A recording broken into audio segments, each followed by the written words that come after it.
राज्य सरकारचा मोठा निर्णय। अनुदानित महाविद्यालयांमध्ये 5012 सहाय्यक प्राध्यापकांची भरती होणार। मुंबई। राज्यातील उच्च शिक्षण क्षेत्रातील रिक्त पदांचा प्रश्न मार्गी लावण्यासाठी महाराष्ट्र शासनाने एक महत्त्वपूर्ण पाऊल उचलले आहे। उच्च शिक्षण संचालनालयाच्या अधिपत्याखालील मान्यताप्राप्त अशासकीय अनुदानित महाविद्यालयांमध्ये 5012 सहाय्यक प्राध्यापकांची रिक्त पदे भरण्यास सरकारने मान्यता दिली आहे। या निर्णयामुळे पदभरतीच्या प्रतीक्षेत असलेल्या पात्र उमेदवारांना मोठा दिलासा मिळाला आहे। विद्यार्थी संख्येच्या आधारावर होणार भरती। हा निर्णय 1 ऑक्टोबर 2025 रोजीच्या विद्यार्थी संख्येनुसार परिगणित केलेल्या कार्यभारावर वर्कलोड आधारित आहे। राष्ट्रीय शैक्षणिक धोरण NEP 2020 ची प्रभावी अंमलबजावणी करण्यासाठी आणि महाविद्यालयांमधील शैक्षणिक गुणवत्ता टिकवण्यासाठी ही पदभरती आवश्यक असल्याचे शासनाने प्रस्तावात म्हटले आहे। यापूर्वी 40% म्हणजेच 3580 पदे भरण्यास मान्यता देण्यात आली होती, मात्र त्यानंतर सेवानिवृत्ती आणि इतर कारणांमुळे मोठ्या प्रमाणावर पदे रिक्त झाली होती। पारदर्शक प्रक्रिया आणि अटी।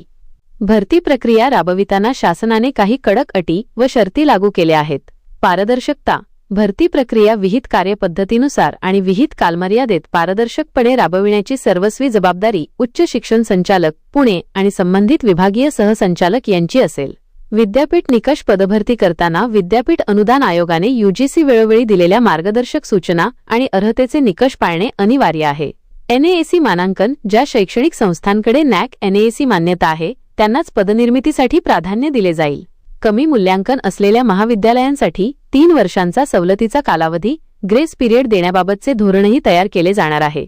आचारसंहिता। भरती प्रक्रियेदरम्यान राज्यात आचारसंहिता लागू असल्यास निवडणूक आयोगाच्या सूचनांचे काटेकोर पालन करावे लागेल। पुढील कार्यवाही।